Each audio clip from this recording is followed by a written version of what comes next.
हाँ जी students, welcome करते हैं तुहाडा tour study class YouTube channel ਦੇ ਵਿੱਚ। इस वीडियो ਦੇ ਵਿੱਚ स्टूडेंट्स ਆਪਾਂ ਜਿਹੜੇ कि हिस्टरी वर्ल्ड हिस्टरी ਦਾ ਜਿਹੜੇ कि ਆਪਾਂ टॉपिक कर रहे हैं पुनर जागरण ਤੇ ਧਰਮ ਸੁਧਾਰ ਅੰਦੋਲਨ। ਇਸ ਦੇ ਵਿੱਚੋਂ ਜਿਹੜੇ कि शॉर्ट क्वेश्चंस ने। फस्ट क्वेश्चन हैगा अपना पुनर जागरण की परिभाषा दो, ਜਾਂ पुनर जागरण तो की भाव है, ਜਾਂ पुनर जागृति की है। हाँ जी, पुनर जागरण ਨੂੰ अंग्रेजी भाषा ਦੇ ਵਿੱਚ ਰੀਨੇਸੈਂਸ ਕਿਹਾ ਜਾਂਦਾ। ਰੀਨੇਸੈਂਸ ਕਹਿੰਦੇ ਨੇ। ਤੇ ਜਿਹੜਾ ਕਿ ਫਰਾਂਸੀਸੀ ਭਾਸ਼ਾ ਦਾ ਸ਼ਬਦ ਹੈ, ਭਾਵ ਕਿ ਪੁਨਰ ਜਾਗਰਣ ਨੂੰ ਇੰਗਲਿਸ਼ ਦੇ ਵਿੱਚ ਰੀਨੇਸੈਂਸ ਕਹਿੰਦੇ ਨੇ। ਤੇ ਇਹ ਜਿਹੜਾ ਰੀਨੇਸੈਂਸ ਸ਼ਬਦ ਹੈ ਇਹ ਫਰਾਂਸੀਸੀ ਭਾਸ਼ਾ ਦਾ ਸ਼ਬਦ ਹੈ ਤੇ ਜਿਹਦਾ ਅਰਥ ਕੀ ਆ, ਫਿਰ ਜਾਗਣਾ। ਠੀਕ ਹੈ, ਫਿਰ ਜਾਗਣਾ। ਤਾਂ ਯੂਰਪ ਇਤਿਹਾਸ ਦੇ ਵਿੱਚ ਇਹ ਕਾਲ ਆ ਜਿਹੜੇ ਕਿ ਆਮ ਤੌਰ ਤੇ 14ਵੀਂ ਸਦੀ ਤੋਂ ਲੈ ਕੇ 16ਵੀਂ ਸ਼ਤਾਬਦੀ ਦੇ ਵਿੱਚ ਮੰਨਿਆ ਜਾਂਦਾ। ਤੇ ਅਸਲ ਦੇ ਵਿੱਚ ਆਧੁਨਿਕ ਯੂਰਪ ਦਾ ਜਿਹੜੇ ਕਿ ਆਰੰਭ ਆ ਪੁਨਰ ਜਾਗਰਣ ਦੇ ਨਾਲ ਹੀ ਜਿਹੜੇ ਕਿ ਸਵੀਕਾਰ ਕੀਤਾ ਜਾਂਦਾ। ਤੇ ਯੂਰਪ ਪ੍ਰਾਚੀਨ ਕਾਲ ਦੇ ਵਿੱਚ ਸੱਭਿਅਤਾ ਤੇ ਉન્નਤੀ ਦੇ ਉੱਚ ਕੋਟੀ ਤੇ ਪਹੁੰਚਿਆ ਤੇ ਪੁਨਰ ਜਾਗਰਣ ਕਾਲ ਦੇ ਵਿੱਚ ਇਹੋ ਜਿਹੀਆਂ ਜਿਹੜੀ ਕਿ ਸਥਿਤੀਆਂ ਪੈਦਾ ਹੋਈਆਂ ਜਿਨ੍ਹਾਂ ਨੇ ਪ੍ਰਾਚੀਨ ਮੂਲਾਂ ਨੂੰ ਫਿਰ ਤੋਂ ਜਿਹੜੇ ਕਿ ਸਥਾਪਿਤ ਕੀਤਾ। ਤੇ ਤਾਂ ਕਰਕੇ ਜਿਹੜੇ ਕਿ ਇਸ ਸਮੇਂ ਨੂੰ ਕਿਹਾ ਜਾਂਦਾ ਪੁਨਰ ਜਾਗਰਤੀ ਜਾਂ ਪੁਨਰ ਜਾਗਰਣ। ਇਹਦੇ ਤਿੰਨ ਕਾਰਨ ਕਿਹੜੇ ਕਿਹੜੇ ਸੀ ਪੁਨਰ ਜਾਗਰਣ ਦੇ? ਫਸਟ ਕੀ ਹੈ, ਧਰਮ ਯੁੱਧ। ਨਵੇਂ ਗਿਆਨ ਦਾ ਜਿਹੜੇ ਕਿ ਮਾਰਗ ਦਿਖਾਉਣ ਦੇ ਵਿੱਚ ਮੱਧ ਕਾਲ ਦੇ ਵਿੱਚ ਜਿਹੜੇ ਧਰਮ ਯੁੱਧ ਲੜੇ ਗਏ ਸੀ ਉਹਨਾਂ ਨੇ ਖਾਸ ਭੂਮਿਕਾ ਨਿਭਾਈ। ਇਹ ਧਰਮ ਯੁੱਧ ਤੁਰਕਾਂ ਤੋਂ ਜੈਰੂਸਲਮ ਨੂੰ ਸੁਤੰਤਰ ਕਰਵਾਉਣ ਦੇ ਲਈ ਈਸਾਈਆਂ ਨੇ ਲੜੇ ਤੇ 11ਵੀਂ ਸਦੀ ਤੋਂ ਲੈ ਕੇ 13ਵੀਂ ਸਦੀ ਤੱਕ ਜਿਹੜੇ ਕਿ ਚੱਲਦੇ ਰਹੇ। ਤਾਂ ਧਰਮ ਯੁੱਧਾਂ ਦੇ ਕਾਰਨ ਯੂਰਪ ਦੇ ਸਮਾਜਿਕ, ਧਾਰਮਿਕ ਤੇ ਬੌਧਿਕ ਪੱਖਾਂ 'ਤੇ ਜਿਹੜੇ ਕਿ ਡੂੰਘਾ ਪ੍ਰਭਾਵ ਪਿਆ। ਅੱਗੇ ਹੈ ਧਰਮ ਸੁਧਾਰ ਅੰਦੋਲਨ। ਹਾਂਜੀ, ਜਿੱਥੇ ਧਰਮ ਯੁੱਧ ਵੀ ਜਿਹੜੇ ਕਿ ਆਪਣੀ ਭੂਮਿਕਾ ਨਿਭਾਉਂਦੇ ਨੇ ਉੱਥੇ ਹੀ ਧਰਮ ਸੁਧਾਰ ਅੰਦੋਲਨਾਂ ਨੇ ਇਹਨਾਂ ਨੇ ਵੀ ਜਿਹੜੀ ਕਿ ਆਪਣੀ ਭੂਮਿਕਾ ਨਿਭਾਈ ਆ। ਜਿਵੇਂ ਕਿ ਜਨ ਸਧਾਰਨ ਪਹਿਲੀ ਵਾਰ ਇਹ ਸੋਚਣ ਲੱਗੇ ਕਿ ਚਰਚ ਦੇ ਨਿਯਮ ਆਖਰੀ ਨਿਯਮ ਨਹੀਂ ਹਨ ਤੇ ਇਸ ਨਵੇਂ ਨਜ਼ਰੀਏ ਦੇ ਨਾਲ ਮਨੁੱਖ ਦੇ ਵਿਚਾਰਾਂ ਦੇ ਵਿੱਚ ਜਿਹੜੀ ਕਿ ਜਾਗਰਤੀ ਆਈ। ਅੱਗੇ ਹੈ ਕੁਸਤੁਨਤੁਨੀਆ ਤੇ ਤੁਰਕਾਂ ਦਾ ਅਧਿਕਾਰ। 1753 ਈਸਵੀ ਵਿੱਚ ਤੁਰਕਾਂ ਨੇ ਕੁਸਤੁਨਤੁਨੀਆ ਤੇ ਅਧਿਕਾਰ ਕਰ ਲਿਆ ਤੇ ਜਿਹਦੇ ਨਾਲ ਪੁਨਰ ਜਾਗਰਣ ਅੰਦੋਲਨ ਨੂੰ ਬਹੁਤ ਜ਼ਿਆਦਾ ਬਲ ਮਿਲਿਆ ਤੇ ਤੁਰਕਾਂ ਨੇ ਜ਼ੁਲਮਾਂ ਤੋਂ ਡਰ ਕੇ ਬਹੁਤ ਸਾਰੇ ਯੂਨਾਨੀ ਈਸਾਈਆਂ ਨੇ ਯੂਰਪ ਦੇ ਵੱਖ-ਵੱਖ ਹਿੱਸਿਆਂ ਦੇ ਵਿੱਚ ਸ਼ਰਨ ਲਈ ਤੇ ਇਹਨਾਂ ਲੋਕਾਂ ਦੁਆਰਾ ਜਿਹੜੇ ਕਿ ਕੀਤੇ ਗਏ ਯੂਨਾਨੀ ਸੱਭਿਅਤਾ ਦੇ ਪ੍ਰਚਾਰ ਨੇ ਯੂਰਪ ਦੇ ਲੋਕਾਂ 'ਤੇ ਬਹੁਤ ਡੂੰਘਾ ਪ੍ਰਭਾਵ ਪਾਇਆ ਤੇ ਇਸ ਪ੍ਰਭਾਵ ਦੇ ਨਾਲ ਜਿਹੜੇ ਕਿ ਯੂਰਪੀ ਵਿਚਾਰਧਾਰਾ ਵਿੱਚ ਪੁਨਰ ਜਾਗਰਤੀ ਲਿਆਉਣ ਦਾ ਯਤਨ ਕੀਤਾ ਗਿਆ। ਅੱਗੇ ਹੈ ਛਾਪੇਖਾਨੇ ਦੀ ਕਾਢ। ਹਾਂਜੀ, ਛਾਪੇਖਾਨੇ ਦੀ ਕਾਢ, ਪ੍ਰਿੰਟਿੰਗ ਪ੍ਰੈਸ। ਯੂਰਪ ਦੇ ਲੋਕਾਂ ਨੇ ਅਰਬ ਵਾਸੀਆਂ ਤੋਂ ਜਿਹੜੇ ਕਿ ਕਾਗਜ਼ ਬਣਾਉਣ ਦੀ ਕਲਾ ਸਿੱਖੀ ਤਾਂ 15ਵੀਂ ਸਦੀ ਤੋਂ ਪਹਿਲਾਂ ਜਿਹੜੇ ਕਿ ਕਾਗਜ਼ ਛਪਾਈ ਜਿਹੜੀ ਕਿ ਮੁਸ਼ਕਿਲ ਵੀ ਸੀ ਤੇ ਮਹਿੰਗੀ ਵੀ ਸੀ। ਬਟ ਬਾਅਦ ਦੇ ਵਿੱਚ ਜਿਹੜੇ ਕਿ ਇਸ ਸਥਿਤੀ ਦੇ ਵਿੱਚ ਚੇਂਜਸ ਆਏ। 1454 ਈਸਵੀ ਵਿੱਚ ਜਰਮਨੀ ਦੇ ਜਾਨ ਗੁਟੇਨਬਰਗ ਨਾਮਕ ਇੱਕ ਵਿਅਕਤੀ ਨੇ ਇੱਕ ਅਜਿਹੀ ਟਾਈਪ ਮਸ਼ੀਨ ਦੀ ਖੋਜ ਕੀਤੀ ਜਿਹੜੀ ਕਿ ਆਧੁਨਿਕ ਪ੍ਰੈਸ ਦੀ ਅਗਰਦੂਤ ਰਹੀ ਹੈ। ਭਾਵ ਕਿ ਜਿਹੜੀ ਆਧੁਨਿਕ ਪ੍ਰੈਸ ਆ ਇਸ ਤੋਂ ਪਹਿਲਾਂ ਜਿਹੜੀ ਕਿ ਟਾਈਪਿੰਗ ਮਸ਼ੀਨ ਸੀ ਜਿਹੜੀ ਕਿ ਬਿਲਕੁਲ ਆਪਾਂ ਕਹਿ ਸਕਦੇ ਕਿ ਵੀ ਇਹਦੇ ਲਈ ਜਿਹੜੇ ਕਿ ਜਿਹੜੀ ਆਧੁਨਿਕ ਪ੍ਰੈਸ ਆ ਉਹਦੇ ਲਈ ਇੱਕ ਦਿਸ਼ਾ ਨਿਰਦੇਸ਼ ਦਾ ਕੰਮ ਕੀਤਾ ਜਿਹੜੀ ਪਹਿਲਾਂ ਵਾਲੀ ਜਿਹੜੀ ਕਿ ਟਾਈਪ ਮਸ਼ੀਨ। ਤੇ ਛਪਾਈ ਯੰਤਰ ਦੀ ਜਿਹੜੀ ਕਿ ਚਮਤਕਾਰੀ ਖੋਜ ਦੇ ਨਾਲ ਬੌਧਿਕ ਵਿਕਾਸ ਦਾ ਜਿਹੜੇ ਕਿ ਉਹਨੂੰ ਇੱਕ ਨਵਾਂ ਮੌਕਾ ਮਿਲਿਆ ਤੇ ਇੰਗਲੈਂਡ ਦੇ ਵਿਲੀਅਮ ਕੈਕਸਟਨ ਨੇ 1477 ਈਸਵੀ ਦੇ ਵਿੱਚ ਵੈਸਟ ਮਨਿਸਟਰ ਦੇ ਵਿੱਚ ਛਾਪਾਖਾਨਾ ਜਿਹੜੇ ਕਿ ਸਥਾਪਿਤ ਕੀਤਾ। ਤਾਂ ਹੌਲੀ ਹੌਲੀ ਇਸ ਯੰਤਰ ਦਾ ਜਿਹੜੇ ਕਿ ਪ੍ਰਯੋਗ ਫਿਰ ਇਟਲੀ, ਜਰਮਨੀ, ਸਪੇਨ, ਫਰਾਂਸ ਇਹਨਾਂ ਦੇਸ਼ਾਂ ਦੇ ਵਿੱਚ ਸ਼ੁਰੂ ਹੋ ਗਿਆ ਤੇ ਕਾਗਜ਼ ਤੇ ਛਪਾਈ ਯੰਤਰ ਦੀ ਖੋਜ ਦੇ ਨਾਲ ਜਿਹੜੇ ਕਿ ਕ੍ਰਾਂਤੀਕਾਰੀ ਪਰਿਵਰਤਨ ਆਏ ਤੇ ਪੁਸਤਕਾਂ ਜ਼ਿਆਦਾ ਸੰਖਿਆ ਦੇ ਵਿੱਚ ਤੇ ਸਸਤੀਆਂ ਛਪਣ ਲੱਗੀਆਂ, ਜਿਸ ਤਰ੍ਹਾਂ ਗਿਆਨ ਤੋਂ ਕਿਸੇ ਵੀ ਇੱਕ ਵਰਗ ਵਿਸ਼ੇਸ਼ ਦਾ ਜਿਹੜੇ ਕਿ ਇੱਕ ਅਧਿਕਾਰ ਖਤਮ ਹੋ ਗਿਆ। ਠੀਕ ਹੈ, ਅੱਗੇ ਹੈ ਭਾਵ ਕਿ ਜਿਹੜੇ ਕਿ ਪ੍ਰੈਸ ਨੇ ਵੀ ਜਿਹੜੇ ਕਿ ਕਾਗਜ਼ ਛਪਾਈ ਨੇ ਵੀ ਪੁਨਰ ਜਾਗਰਣ ਲਿਆਉਣ ਦੇ ਵਿੱਚ ਯੋਗਦਾਨ ਪਾਇਆ। ਅੱਗੇ ਹੈ ਮਾਨਵਵਾਦ। ਮਾਨਵਵਾਦ ਤੋਂ ਕੀ ਭਾਵ ਹੈ? ਹਾਂਜੀ, ਪੁਨਰ ਜਾਗਰਣ ਦੀ ਮੂਲ ਵਿਸ਼ੇਸ਼ਤਾ ਸੀ ਮਾਨਵਵਾਦ। ਮਾਨਵਵਾਦ ਦਾ ਅਰਥ ਕੀ ਹੈ? ਮਨੁੱਖ ਦੇ ਵਿੱਚ ਰੁਚੀ ਲੈਣੀ ਤੇ ਉਹਦਾ ਆਦਰ ਕਰਨਾ। ਮਨੁੱਖੀ ਭਾਵਨਾ ਦੇ ਵਿੱਚ ਰੁਚੀ ਲੈਣੀ ਤੇ ਉਹਦਾ ਆਦਰ ਕਰਨਾ। ਮਾਨਵਵਾਦ ਮਨੁੱਖ ਦੀਆਂ ਸਮੱਸਿਆਵਾਂ ਦਾ ਅਧਿਐਨ ਕਰਦਾ ਹੈ ਤੇ ਮਾਨਵਵਾਦ ਮਾਨਵ ਜੀਵਨ ਦੇ ਮਹੱਤਵ ਨੂੰ ਸਵੀਕਾਰ ਕਰਦਾ ਹੈ ਤੇ ਉਸਦੇ ਜੀਵਨ ਨੂੰ ਸੁਧਾਰਨ, ਸ਼ਕਤੀਸ਼ਾਲੀ ਬਣਾਉਣ ਦੇ ਲਈ ਯਤਨ ਕਰਦਾ। ਤੇ ਪੁਨਰ ਜਾਗਰਣ ਕਾਲ ਦੇ ਵਿੱਚ ਪਰਲੋਕ ਦੇ ਨਾਲੋਂ ਇਸ ਲੋਕ ਨੂੰ ਜਿਹੜੀ ਕਿ ਮਹੱਤਤਾ ਦਿੱਤੀ ਗਈ ਆ ਜਿਸ ਦੇ ਵਿੱਚ ਅਸੀਂ ਰਹਿੰਦੇ ਹਾਂ ਤੇ ਇਹੀ ਮਾਨਵਵਾਦ ਆ। ਮਾਨਵਵਾਦ ਦੇ ਸਮਰਥਕਾਂ ਨੂੰ ਮਾਨਵਵਾਦੀ ਕਿਹਾ ਜਾਂਦਾ। ਪੈਟਾਰਕ ਅਗਰਗਾਮੀ ਜਿਹੜੇ ਕਿ ਪੈਟਾਰਕ ਅਗਰਗਾਮੀ ਮਾਨਵਵਾਦੀ ਹੈ, ਭਾਵ ਕਿ ਮਾਨਵਵਾਦ ਦੇ ਵਿੱਚ ਜਿਹੜੇ ਕਿ ਸਭ ਤੋਂ ਫੇਮਸ ਨਾਮ ਹੈ ਪੈਟਾਰਕ ਦਾ। ਤੇ ਉਸਨੇ ਅੰਧ ਵਿਸ਼ਵਾਸ, ਧਰਮ ਅਧਿਕਾਰੀਆਂ ਦੀ ਜੀਵਨ ਪ੍ਰਣਾਲੀ ਦੀ ਆਲੋਚਨਾ ਕੀਤੀ ਹੈ ਤੇ ਉਸਨੇ ਪਰਲੋਕ ਚਿੰਤਨ ਦੇ ਨਾਲੋਂ ਅਲੌਕਿਕ ਜੀਵਨ ਨੂੰ ਆਨੰਦ ਪੂਰਵਕ ਬਿਤਾਉਣ ਤੇ ਜਿਹੜੇ ਕਿ ਜ਼ੋਰ ਦਿੱਤਾ। ਤੇ ਇਟਲੀ ਦੇ ਨਾਗਰਿਕਾਂ ਨੇ ਮਾਨਵਵਾਦ ਦਾ ਸਮਰਥਨ ਇਸ ਲਈ ਕੀਤਾ ਸੀ ਕਿਉਂਕਿ ਧਾਰਮਿਕ ਬੰਧਨਾਂ ਦੇ ਸਿੱਟੇ ਵਜੋਂ ਆਪਣੀਆਂ ਸੁਭਾਵਿਕ ਪ੍ਰਵਿਰਤੀਆਂ ਨੂੰ ਵਿਕਸਿਤ ਕਰਨ ਦੇ ਵਿੱਚ ਅਸਮਰੱਥ ਸਨ ਤੇ ਅਸਲ ਦੇ ਵਿੱਚ ਧਰਮ ਨਿਰਪੱਖਤਾ ਦੀ ਭਾਵਨਾ ਮਾਨਵਵਾਦ ਦੀ ਮੁੱਖ ਵਿਚਾਰਧਾਰਾ ਸੀ। ਅੱਗੇ ਪੁਨਰ ਜਾਗਰਣ ਦੀਆਂ ਵਿਸ਼ੇਸ਼ਤਾਵਾਂ ਕੀ ਸੀ ਵੀ ਤਰਕ ਦੀ ਪ੍ਰਧਾਨਤਾ ਸੀ ਇਹਦੇ ਵਿੱਚ। ਪੁਨਰ ਜਾਗਰਣ ਦੇ ਵਿੱਚ ਤਰਕ ਸੀ, ਠੀਕ ਹੈ। ਅਤੇ ਜਿਹੜੇ ਕਿ ਪ੍ਰੈਸ ਬੋਲੇਨੇ, ਠੀਕ ਹੈ, ਆਕਸਫੋਰਡ, ਕੈਂਬਰਿਜ ਯੂਨੀਵਰਸਿਟੀਆਂ ਨੇ ਤਰਕ ਦੀ ਵਿਚਾਰਧਾਰਾ ਦੀ ਮਹੱਤਤਾ ਵਧਾਈ ਆ। ਇਹਨਾਂ ਯੂਨੀਵਰਸਿਟੀਆਂ ਦੇ ਵਿੱਚ ਇਸ ਗੱਲ ਨੂੰ ਸਵੀਕਾਰ ਕਰਨ ਦਾ ਫੈਸਲਾ ਕੀਤਾ ਗਿਆ ਜੀ ਜੋ ਤਰਕ ਦੀ ਕਸਵੱਟੀ ਤੇ ਸਹੀ ਪ੍ਰਭਾਸ਼ਿਤ ਹੋਵੇ। ਤੇ ਅੱਗੇ ਹੈ ਪ੍ਰਯੋਗ ਦੀ ਮਹੱਤਤਾ। ਹਾਂਜੀ, ਤਰਕ ਵਿਚਾਰਧਾਰਾ ਦੀ ਪੁਸ਼ਟੀ ਦਾ ਗਿਆਨ ਕਰਦਾ ਕਿ ਇਸ ਲਈ ਇਸ ਕਾਲ ਦੇ ਵਿੱਚ ਪ੍ਰਯੋਗ ਦੀ ਮਹੱਤਤਾ ਵਧੀ। ਰੋਜ਼ਰ ਬੈਕਨ ਨੇ ਸ਼ਬਦਾਂ ਦੇ ਵਿੱਚ ਅਸੀਂ ਗਿਆਨ ਦੇ ਦੋ ਤਰੀਕਿਆਂ ਨਾਲ ਪ੍ਰਾਪਤ ਕਰਦੇ ਹਾਂ, ਵਾਦ ਵਿਵਾਦ ਦੁਆਰਾ ਅਤੇ ਪ੍ਰਯੋਗ ਦੁਆਰਾ।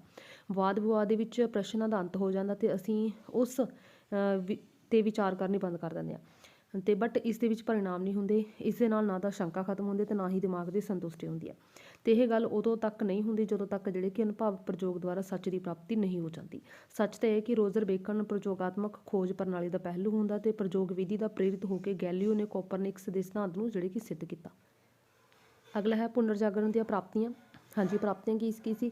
ਸਾਹਿਤ, ਕਲਾ, ਵਿਗਿਆਨ, ਭੂਗੋਲਿਕ ਖੇਤਰ ਦੇ ਵਿੱਚ ਅਨੇਕਾਂ ਜਿਹੜੀਆਂ ਕਿ ਸਫਲਤਾ ਪ੍ਰਾਪਤ ਕੀਤੀਆਂ।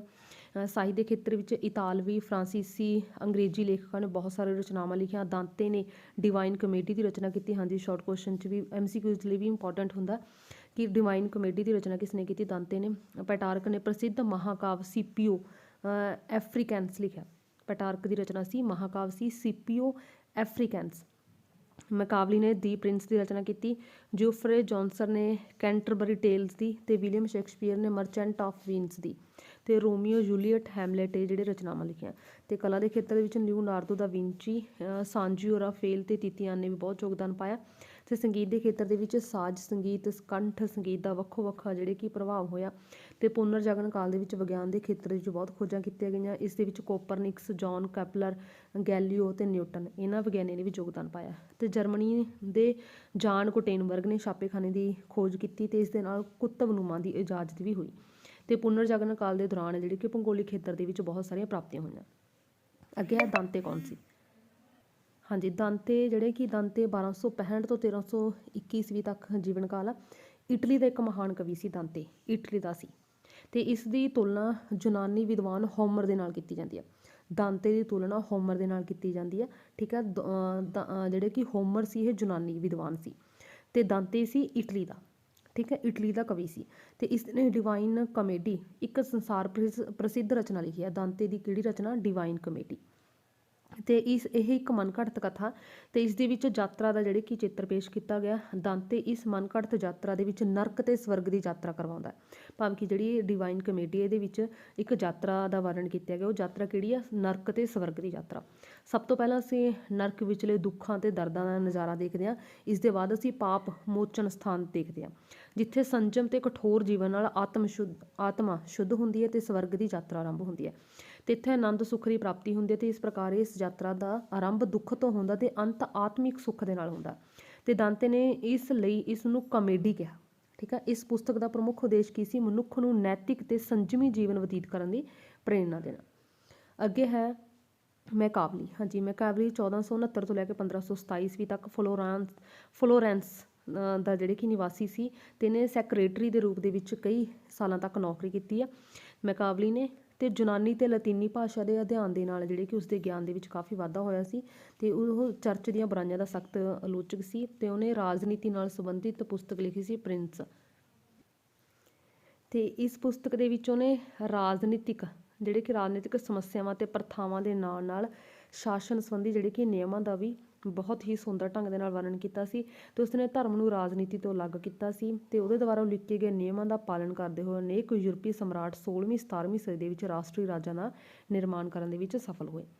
ਅੱਗੇ ਹੈ ਯੂਰਪ ਦੇ ਵਿੱਚ ਰੈਨੇਸਾਂ ਦੇ ਪ੍ਰਭਾਵਾਂ ਦਾ ਵਿਸ਼ਲੇਸ਼ਣ ਕਰਨਾ। ਹਾਂਜੀ, ਵਿਸ਼ਵ ਇਤਿਹਾਸ ਦੇ ਵਿੱਚ ਪੁਨਰ ਜਾਗਰਣ ਅੰਦੋਲਨ ਜਿਹੜੇ ਕਿ ਇੱਕ ਮਹੱਤਵਪੂਰਨ ਅੰਦੋਲਨ ਮੰਨਿਆ ਜਾਂਦਾ ਅਤੇ ਇਸ ਅੰਦੋਲਨ ਨੇ ਲੋਕਾਂ ਦੇ ਸਮਾਜਿਕ, ਧਾਰਮਿਕ, ਸੰਸਕ੍ਰਿਤਿਕ, ਆਰਥਿਕ, ਰਾਜਨੀਤਿਕ ਜੀਵਨ 'ਤੇ ਡੂੰਘਾ ਪ੍ਰਭਾਵ ਪਾਇਆ।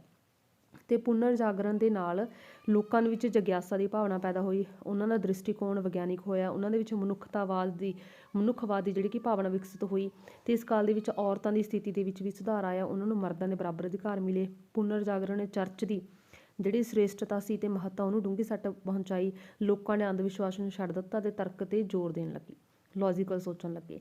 ਪੁਨਰ ਜਾਗਰਣ ਦੇ ਨਾਲ ਸਾਹਿਤ, ਸਿੱਖਿਆ, ਲਲਿਤ ਜਿਹੜੇ ਕਲਾਵਾਂ ਸੀ ਉਹਨਾਂ ਦਾ ਵੀ ਵਿਕਾਸ ਹੋਇਆ। ਅਨੇਕਾਂ ਵਿਗਿਆਨਿਕ ਕਾਢਾਂ ਕੱਢੀਆਂ ਗਈਆਂ, ਭੂਗੋਲਿਕ ਖੋਜਾਂ ਹੋਈਆਂ। ਇਸ ਤਰ੍ਹਾਂ ਸਾਹਿਤ, ਸਿੱਖਿਆ, ਕਲਾ ਦੇ ਵਿਗਿਆਨ ਦੇ ਵਿਕਾਸ ਦੇ ਅਤੇ ਭੂਗੋਲਿਕ ਖੋਜਾਂ ਦੇ ਕਾਰਨ ਇੱਕ ਨਵੀਂ ਸੰਸਕ੍ਰਿਤੀ ਦਾ ਜਨਮ ਹੁੰਦਾ ਅਤੇ ਆਰਥਿਕ ਖੇਤਰ ਦੇ ਵਿੱਚ ਵੀ ਪੁਨਰ ਜਾਗਰਣ ਦਾ ਬਹੁਤ ਪ੍ਰਭਾਵ ਪਿਆ। ਨੈਕਸਟ ਹੈ ਲਿਓਨਾਰਦੋ ਦਾ ਵਿੰਸੀ। ਇਹ ਕੌਣ ਸੀ ਅਤੇ ਇਹਦਾ ਯੋਗਦਾਨ ਦੀ ਚਰਚਾ ਕਰਨੀ ਹੈ। ਲਿਓਨਾਰਦੋ ਦਾ ਵਿੰਸੀ ਫਲੋਰੈਂਸ ਦਾ ਰਹਿਣ ਵਾਲਾ ਸੀ ਅਤੇ ਉਸ ਦੀ ਪ੍ਰਤਿਭਾ ਜਿਹੜੀ ਕਿ ਬਹੁਮੁਖੀ ਸੀ ਅਤੇ ਉਹ ਵਿਗਿਆਨਿਕ, ਗਣਿਤਕਾਰ, ਸੰਗੀਤਕਾਰ, ਇੰਜੀਨੀਅਰਿੰਗ, ਦਾਰਸ਼ਨਿਕ, ਚਿੱਤਰਕਾਰ ਸੀ। ਅਤੇ ਚਿੱਤਰ ਬਣਾਉਣ ਤੋਂ ਪਹਿਲਾਂ ਉਹ ਜਿਹੜੇ ਕਿ ਸਰੀਰ ਅਤੇ ਉਹਦੇ ਭਾਵਾਂ ਦਾ ਅਧਿਐਨ ਕਰਦਾ ਸੀ, ਭਾਵ ਕਿ ਬੋਡੀ ਅਤੇ ਉਹਨਾਂ ਦੇ ਫੀਲਿੰਗਸ ਦਾ ਅਧਿਐਨ ਕਰਦਾ ਸੀ। ਅਤੇ ਦਾ ਲਾਸਟ ਸਪਰ ਅਤੇ ਮੋਨਾਲੀਸਾ ਉਹਦੇ ਪ੍ਰਸਿੱਧ ਚਿੱਤਰ ਨੇ। ਲਿਓਨਾਰਦੋ ਵਿੰਸੀ ਦੇ ਜਿਹੜੇ ਕਿ ਦਾ ਲਾਸਟ ਸਪਰ ਅਤੇ ਮੋਨਾਲੀਸਾ ਪ੍ਰਸਿੱਧ ਜਿਹੜੇ ਕਿ ਪੇਂਟਿੰਗਸ ਨੇ, ਇਹਦੀਆਂ ਚਿੱਤਰ ਨੇ। ਅਤੇ ਉਸਨੇ ਆਪਣੇ ਚਿੱਤਰ ਨੂੰ ਯਥਾਰਥਕ ਬਣਾਉਣ ਲਈ ਮਾਨਵੀ ਸਰੀਰ ਵਿਗਿਆਨ ਦਾ ਗਹਿਰਾ ਅਧਿਐਨ ਕੀਤਾ ਅਤੇ ਉਸਦੇ ਰੰਗਾਂ ਦੀ ਚੋਣ, ਠੀਕ ਹੈ, ਅਤੇ ਚਿਤਰਣ ਦੀ ਵਿਧੀ ਦੇ ਵਿੱਚ ਵਿਸ਼ੇਸ਼ ਤਾਲਮੇਲ ਦਿਖਾਈ ਦਿੰਦਾ। ਅਤੇ ਦਾ ਲਾਸਟ ਸਪਰ ਦੇ ਵਿੱਚ ਈਸਾ ਨੂੰ ਆਪਣੇ ਸੇਵਕਾਂ ਦੇ ਨਾਲ ਅੰਤਿਮ ਭੋਜਨ ਦੇ ਵਿੱਚ ਬੈਠੇ ਹੋਏ ਦਿਖਾਇਆ ਗਿਆ, ਦਾ ਲਾਸਟ ਸਪਰ ਦੇ ਵਿੱਚ। ਅਤੇ ਮੋਨਾਲੀਸਾ ਇੱਕ ਇਸਤਰੀ ਦਾ ਚਿੱਤਰ ਹੈ ਜੋ ਬਹੁਤ ਸੁੰਦਰ ਤਾਂ ਨਹੀਂ, ਬਟ ਉਸਦੀ ਰਹੱਸਮਈ ਮੁਸਕਾਨ ਅੱਜ ਵੀ ਲੋਕਾਂ ਦੇ ਲਈ ਇੱਕ ਰਹੱਸ ਬਣੀ ਹੋਈ ਹੈ। ਅਗਲਾ ਹੈਗਾ ਕੁਐਸਚਨ ਨੰਬਰ 11, ਮਾਈਕਲ ਐਂਜਲੋ ਦੀ ਪ੍ਰਸਿੱਧੀ ਦੇ ਕੀ ਕਾਰਨ ਸੀ। ਮਾਈਕਲ ਐਂਜਲੋ 1475 ਤੋਂ ਲੈ ਕੇ 1564 ਈਸਵੀ ਤੱਕ ਉਹਦੀ ਗਿਣਤੀ ਪ੍ਰਸਿੱਧ ਚਿੱਤਰਕਾਰਾਂ ਦੇ ਵਿੱਚ ਰਹੀ ਹੈ ਅਤੇ ਉਹ ਬਹੁਮੁਖੀ ਪ੍ਰਤਿਭਾ ਦਾ ਜਿਹੜੀ ਕਿ ਕਲਾਕਾਰ ਸੀ ਅਤੇ ਕਲਾਕਾਰ ਦੇ ਨਾਲ ਨਾਲ ਇਹ ਇੰਜੀਨੀਅਰਿੰਗ, ਮੂਰਤੀਕਾਰ ਅਤੇ ਕਵੀ ਵੀ ਸੀ। ਅਤੇ ਬਟ ਉਸ ਨੂੰ ਵਿਸ਼ੇਸ਼ ਰੂਪ ਦੇ ਵਿੱਚ ਮੂਰਤੀਕਾਰ ਅਤੇ ਚਿੱਤਰਕਾਰ ਦੇ ਰੂਪ ਦੇ ਵਿੱਚ ਪ੍ਰਸਿੱਧੀ ਮਿਲੀ ਆ ਅਤੇ ਉਹ ਮਨੁੱਖ ਨੂੰ ਸ੍ਰਿਸ਼ਟੀ ਦੀ ਸਭ ਤੋਂ ਸੁੰਦਰ ਵਸਤੂ ਮੰਨਦਾ ਸੀ। ਮਾਈਕਲ ਐਂਜਲੋ ਮਨੁੱਖ ਨੂੰ ਸ੍ਰਿਸ਼ਟੀ ਦੀ ਸਭ ਤੋਂ ਸੁੰਦਰ ਜਿਹੜੀ ਕਿ ਵਸਤੂ ਮੰਨਦਾ ਸੀ ਅਤੇ ਉਹਨੇ ਲਗਭਗ 145 ਚਿੱਤਰ ਬਣਾਏ ਸੀ। ਮਾਈਕਲ ਐਂਜਲੋ ਨੇ 145 ਚਿੱਤਰ ਬਣਾਏ ਸੀ ਅਤੇ ਇਹਨਾਂ ਚਿੱਤਰਾਂ ਦੇ ਵਿੱਚ ਚੰਗੀ ਭਾਵਨਾ, ਕੁਸ਼ਲਤਾ, ਪ੍ਰਤਿਭਾ ਦਾ ਜਿਹੜੇ ਕਿ ਸਪਸ਼ਟ ਆਪਾਂ ਨੂੰ ਪ੍ਰਮਾਣ ਮਿਲਦਾ ਅਤੇ ਅੱਜ ਵੀ ਕਲਾਕਾਰ ਇਹਨਾਂ ਚਿੱਤਰਾਂ ਦੀ ਸੁੰਦਰਤਾ ਨੂੰ ਦੇਖ ਕੇ ਹੈਰਾਨ ਰਹਿ ਜਾਂਦੇ ਨੇ। ਦਾ ਲਾਸਟ ਜੱਜਮੈਂਟ ਉਸ ਦਾ ਪ੍ਰਸਿੱਧ ਸਰਵਸ਼੍ਰੇਸ਼ਟ ਚਿੱਤਰ, ਮਾਈਕਲ ਐਂਜਲੋ ਦਾ ਕਿਹੜੀ ਹੈ ਸਭ ਤੋਂ ਪ੍ਰਸਿੱਧ, ਦਾ ਲਾਸਟ ਜੱਜਮੈਂਟ। ਅੱਗੇ ਹੈ ਨੰਬਰ 12 ਕੁਐਸਚਨ, ਪੁਨਰ ਜਾਗਰਣ ਕਾਲ ਦੇ ਵਿੱਚ ਵਿਗਿਆਨ ਦੇ ਖੇਤਰ ਦੇ ਵਿੱਚ ਕੀ ਉੱਨਤੀ ਦੇ ਕੀ ਕਾਰਨ ਸੀ। ਠੀਕ ਹੈ ਵੀ ਵਿਗਿਆਨ ਦੇ ਖੇਤਰ ਦੇ ਵਿੱਚ ਜਿਹੜੀ ਕਿ ਡਿਵੈਲਪਮੈਂਟ ਹੋਈ ਇਹਦੇ ਕੀ ਰੀਜ਼ਨ ਸੀ। ਧਰਮ ਸੁਧਾਰ ਅੰਦੋਲਨ ਨੇ ਲੋਕਾਂ ਨੂੰ ਚਰਚ ਦੇ ਨਿਯੰਤਰਣ ਤੋਂ ਮੁਕਤੀ ਦਿਵਾਈ। ਠੀਕ ਹੈ, ਤਾਂ ਹੁਣ ਲੋਕਾਂ ਨੂੰ ਸੁਤੰਤਰ ਰੂਪ ਦੇ ਵਿੱਚ ਵਿਚਾਰ ਕਰਨ ਦਾ ਮੌਕਾ ਮਿਲਿਆ। ਮਾਨਵਵਾਦ, ਸੈਕਿੰਡ ਆ ਮਾਨਵਵਾਦ ਦੇ ਵਿਚਾਰਾਂ ਨੇ ਲੋਕਾਂ ਦੇ ਵਿੱਚ ਖਿਆਲ ਨੂੰ ਵਧਾਇਆ। ਥਰਡ ਹੈ ਦਾਰਸ਼ਨਿਕਾਂ ਦਾ ਵਿਕਾਸ, ਦੂਰਦਰਸ਼ੀ ਦ੍ਰਿਸ਼ਟੀਕੋਣ, ਨਵੀਨ ਵਿਗਿਆਨਿਕ ਖੋਜਾਂ ਦਾ ਆਧਾਰ ਬਣਿਆ। ਫੋਰਥ ਹੈ ਰਾਸ਼ਟਰੀ ਰਾਜਾਂ ਦੇ ਜਨਮ, ਨਵੀਨ ਸਮਾਜਿਕ ਵਿਵਸਥਾ ਦੇ ਵਿਕਾਸ ਨਾਲ ਵੀ ਵਿਗਿਆਨਿਕ ਵਿਚਾਰਧਾਰਾ ਨੂੰ ਉਤਸ਼ਾਹ ਮਿਲਿਆ। ਫਿਫਥ ਆ ਨਵੇਂ ਦੇਸ਼ਾਂ ਦੀ ਖੋਜ ਦੇ ਨਾਲ ਲੋਕਾਂ ਦੀ ਜਗਿਆਸਾ ਵਧੀ, ਜਿਹਦੇ ਨਾਲ ਦ੍ਰਿਸ਼ਟੀਕੋਣ ਦੇ ਵਿੱਚ ਵੀ ਪਰਿਵਰਤਨ ਆਇਆ। ਅੱਗੇ ਹੈ ਸਿਕਸਥ, ਪੁਨਰ ਜਾਗਰਣ ਕਾਲ ਦੇ ਵਿਦਵਾਨ ਪਰੰਪਰਾਗਤ ਵਿਚਾਰਾਂ ਨੂੰ ਅੰਧਾਧੁੰਦ ਸਵੀਕਾਰ ਕਰਨ ਲਈ ਤਿਆਰ ਨਹੀਂ ਸੀ ਅਤੇ ਉਹ ਹਰੇਕ ਗੱਲ ਨੂੰ ਤਰਕ ਦੀ ਕਸਵੱਟੀ 'ਤੇ ਪਰਖਣਾ ਚਾਹੁੰਦੇ ਸੀ। ਅਤੇ ਅੱਗੇ ਹੈਗਾ 13 ਕੁਐਸਚਨ, 16ਵੀਂ ਸਦੀ ਦੇ ਯੂਰਪ ਦੇ ਵਿੱਚ ਚਰਚ ਦੇ ਵਿੱਚ ਕਿਹੜੀਆਂ ਬੁਰਾਈਆਂ ਪ੍ਰਚਲਿਤ ਸੀ। ਹਾਂਜੀ, ਧਰਮ ਸੁਧਾਰ ਅੰਦੋਲਨ ਦਾ ਮੁੱਖ ਕਾਰਨ ਚਰਚ ਦੇ ਵਿੱਚ ਵਿਆਪਕ ਬੁਰਾਈਆਂ ਸੀ। ਅਸਲ ਦੇ ਵਿੱਚ 16ਵੀਂ ਸਦੀ ਦੇ ਸ਼ੁਰੂ ਦੇ ਵਿੱਚ ਚਰਚ ਇੱਕ ਬਦਨਾਮ ਸੰਸਥਾ ਬਣ ਗਈ ਸੀ ਅਤੇ ਚਰਚ ਦੀ ਨਿੱਜੀ ਸੰਪੱਤੀ ਵੀ ਬਹੁਤ ਅਧਿਕ ਸੀ ਅਤੇ ਪੋਪ ਅਤੇ ਹੋਰ ਧਰਮ ਅਧਿਕਾਰੀ ਇਸ ਧਨ ਦਾ ਪ੍ਰਯੋਗ ਆਪਣੀ ਇੱਛਾ ਦੇ ਨਾਲ ਕਰਦੇ ਸੀ ਅਤੇ ਜਿਸ ਦੇ ਨਾਲ ਪੂਰੀ ਤਰ੍ਹਾਂ ਜਿਹੜੀ ਕਿ ਭੋਗ ਵਿਲਾਸੀ ਭ੍ਰਿਸ਼ਟਾਚਾਰੀ ਬਣ ਗਏ ਸੀ ਅਤੇ ਪਦਾਂ ਦੇ ਲਈ ਆਪਸੀ ਝਗੜੇ ਹੁੰਦੇ ਸੀ, ਅਹੁਦਿਆਂ ਦੇ ਲਈ, ਅਤੇ ਉਹਨਾਂ ਦਾ ਇੰਨਾ ਅਧਿਕ ਨੈਤਿਕ ਪਤਨ ਹੋ ਚੁੱਕਿਆ ਸੀ ਕਿ ਉਹ ਧਾਰਮਿਕ ਵਿਸ਼ਵਾਸਾਂ ਨੂੰ ਭੁੱਲ ਕੇ ਸੰਸਾਰਿਕ ਵਿਸ਼ਿਆਂ ਦੇ ਵਿੱਚ ਲੱਗੇ ਹੋਏ ਸੀ ਅਤੇ ਨਿਯਮ ਅਨੁਸਾਰ ਉਹ ਵਿਆਹ ਨਹੀਂ ਸੀ ਕਰਵਾਉਂਦੇ, ਪਰੰਤੂ ਪਾਪਾਂ ਦੇ ਵਿੱਚ ਡੁੱਬੇ ਰਹਿੰਦੇ ਸੀ ਅਤੇ ਉਹਨਾਂ ਦੇ ਗੈਰ ਕਾਨੂੰਨੀ ਸੰਤਾਨਾਂ ਦੀ ਸੰਖਿਆ ਲਗਾਤਾਰ ਵੱਧਦੀ ਜਾ ਰਹੀ ਸੀ ਅਤੇ ਉਹ ਧਨ ਇਕੱਠਾ ਕਰਨ ਦੇ ਲਈ ਬੁਰੇ ਤੋਂ ਬੁਰਾ ਜਿਹੜੇ ਕਿ ਕੰਮ ਕਰਨ ਤੋਂ ਸੰਕੋਚ ਨਹੀਂ ਕਰਦੇ ਸੀ। ਇਸ ਪ੍ਰਕਾਰ ਚਰਚ ਦੀ ਪਵਿੱਤਰਤਾ ਪੂਰੀ ਤਰ੍ਹਾਂ ਨਸ਼ਟ ਹੋ ਚੁੱਕੀ ਸੀ। ਅੱਗੇ ਹੈ ਕੁਐਸਚਨ ਨੰਬਰ 14, ਧਰਮ ਸੁਧਾਰ ਅੰਦੋਲਨ ਦੇ ਮੁੱਖ ਉਦੇਸ਼ ਕੀ ਸੀ ਜਾਂ ਧਰਮ ਸੁਧਾਰ ਅੰਦੋਲਨ ਤੋਂ ਤੁਸੀਂ ਕੀ ਸਮਝਦੇ ਹੋ ਜਾਂ ਧਰਮ ਸੁਧਾਰ ਅੰਦੋਲਨ ਕੀ ਸੀ। ਹਾਂਜੀ, ਧਰਮ ਸੁਧਾਰ ਅੰਦੋਲਨ ਦੀ ਸਥਾਪਨਾ ਜਰਮਨੀ ਦੇ ਵਿੱਚ ਮਾਰਟਿਨ ਲੂਥਰ ਨੇ ਕੀਤੀ ਸੀ। ਹਾਂਜੀ, ਕਿੱਥੇ ਸ਼ੁਰੂ ਹੋਈ ਸੀ, ਜਰਮਨੀ ਦੇ ਵਿੱਚ ਮਾਰਟਿਨ ਲੂਥਰ ਨੇ 1517 ਈਸਵੀ ਦੇ ਵਿੱਚ। ਇਸ ਦੇ ਉਦੇਸ਼ ਕੀ ਸੀ ਕਿ ਪੋਪ ਅਤੇ ਹੋਰ ਧਾਰਮਿਕ ਅਧਿਕਾਰੀਆਂ ਦੀ ਧਾਰਮਿਕ ਨਿਰਕੁਸ਼ਤਾ, ਅਸੀਮਤ ਅਧਿਕਾਰਾਂ 'ਤੇ ਪਾਬੰਦੀ ਲਗਾਉਣਾ। ਸੈਕਿੰਡ ਸੀ ਉਹਨਾਂ ਦੇ ਨੈਤਿਕ ਜੀਵਨ ਦੇ ਵਿੱਚ ਸੁਧਾਰ ਲਿਆਉਣਾ। ਥਰਡ ਸੀ ਚਰਚਾਂ ਵਿੱਚ ਫੈਲੇ ਭ੍ਰਿਸ਼ਟਾਚਾਰ ਨੂੰ ਖਤਮ ਕਰਨਾ, ਸਮਾਪਤ ਕਰਨਾ ਅਤੇ ਧਰਮ ਅਧਿਕਾਰੀਆਂ ਦਾ ਧਿਆਨ ਅਧਿਆਤਮਕ ਵੱਲ ਲਾਉਣਾ। ਫੋਰਥ ਸੀ ਰਾਸ਼ਟਰੀ ਚਰਚ ਦੀ ਸਥਾਪਨਾ ਉੱਤੇ ਜ਼ੋਰ ਦੇਣਾ। ਫਿਫਥ ਸੀ ਜਨ ਸੰਧਾਰਨ ਨੂੰ ਮੁਕਤੀ ਪ੍ਰਾਪਤੀ ਦੇ ਲਈ ਪੋਪ ਉੱਤੇ ਆਧਾਰਿਤ ਨਾ ਰੱਖ ਕੇ ਪਰਮਾਤਮਾ ਦੇ ਅਧਿਕਾਰਿਤ ਬਣਾਉਣਾ। ਅਤੇ ਸਿਕਸਥ ਸੀ ਹਰੇਕ ਮਨੁੱਖ ਨੂੰ ਧਾਰਮਿਕ ਸੁਤੰਤਰਤਾ ਪ੍ਰਦਾਨ ਕਰਨਾ। ਇਸ ਅੰਦੋਲਨ ਦੇ ਜਿਹੜੇ ਕਿ ਬਹੁਤ ਪ੍ਰਭਾਵ ਨਿਕਲੇ। ਅੱਗੇ ਹੈ ਖੀਮਾ ਪੱਤਰ ਕੀ ਸੀ। ਹਾਂਜੀ, ਖੀਮਾ ਪੱਤਰ ਕੀ ਸੀ। ਪੋਪ ਦੁਆਰਾ ਖੀਮਾ ਪੱਤਰਾਂ ਦੀ ਵਿਕਰੀ ਧਰਮ ਸੁਧਾਰ ਅੰਦੋਲਨ ਦਾ ਤਤਕਾਲੀ ਕਾਰਨ ਬਣਦਾ, ਵੀ ਧਰਮ ਸੁਧਾਰ ਅੰਦੋਲਨ ਦਾ ਤਤਕਾਲੀ ਕਾਰਨ ਸੀ ਜਿਹੜੇ ਕਿ ਖੀਮਾ ਪੱਤਰਾਂ ਦੀ ਜਿਹੜੀ ਕਿ ਵਿਕਰੀ। ਅਤੇ ਉਹਨਾਂ ਦਿਨਾਂ ਦੇ ਵਿੱਚ ਪੋਪ ਨੂੰ ਸੈਂਟ ਪੀਟਰ ਗਿਰਜਾ ਘਰ ਦੇ ਨਿਰਮਾਣ ਲਈ ਪੈਸਾ ਚਾਹੀਦਾ ਸੀ, ਤਾਂ ਉਹਨੇ ਪੈਸਾ ਇਕੱਠਾ ਕਰਨ ਲਈ ਖੀਮਾ ਪੱਤਰਾਂ ਨੂੰ ਵੇਚਣਾ ਸ਼ੁਰੂ ਕੀਤਾ। ਅਤੇ ਇਹਨਾਂ ਖੀਮਾ ਪੱਤਰਾਂ ਨੂੰ ਖਰੀਦ ਕੇ ਕੋਈ ਵੀ ਵਿਅਕਤੀ ਆਪਣੇ ਪਾਪਾਂ ਤੋਂ ਮੁਕਤ ਹੋ ਸਕਦਾ ਸੀ, ਭਾਵ ਕਿ ਇੱਕ ਪੱਤਰ ਸੀ ਜਿਹਦੇ ਵਿੱਚ ਲਿਖਿਆ ਹੋਇਆ ਸੀ ਕਿ ਵੀ ਮੇਰੀਆਂ ਜਿਹੜੀ ਕਿ ਸਾਰੀਆਂ ਗਲਤੀਆਂ ਨੂੰ ਮਾਫ਼ ਕੀਤਾ ਜਾਵੇ, ਠੀਕ ਹੈ।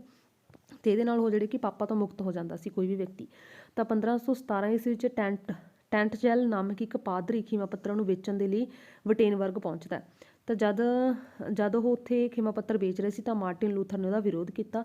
ਮਾਰਟਿਨ ਲੂਥਰ ਵਟੇਨਬਰਗ ਦੇ ਵਿੱਚ ਇੱਕ ਪ੍ਰੋਫੈਸਰ ਸੀ।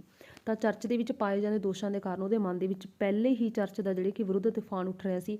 ਤਾਂ ਮਾਰਟਿਨ ਲੂਥਰ ਨੇ ਇਹਨਾਂ ਖੀਮਾ ਪੱਤਰਾਂ ਦੇ ਵਿਰੁੱਧ ਵਿਦਰੋਹ ਸ਼ੁਰੂ ਕੀਤਾ। ਤਾਂ ਬਾਅਦ ਦੇ ਵਿੱਚ ਇਹੀ ਧਰਮ ਸੁਧਾਰ ਅੰਦੋਲਨ ਜਿਹੜੇ ਕਿ ਸਿੱਧ ਹੋਇਆ।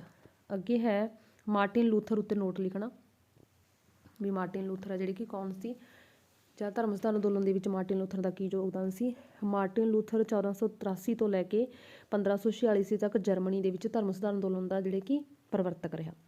ਅਤੇ ਉਹ ਪੋਪ ਅਤੇ ਕੈਥੋਲਿਕ ਚਰਚ ਦਾ ਜਿਹੜੇ ਕਿ ਘੋਰ ਵਿਰੋਧੀ ਸੀ, ਕਿਉਂਕਿ ਉਹ ਲੋਕਾਂ ਦਾ ਜਿਹੜੇ ਕਿ ਘੋਰ ਸ਼ੋਸ਼ਣ ਕਰ ਰਹੇ ਸੀ।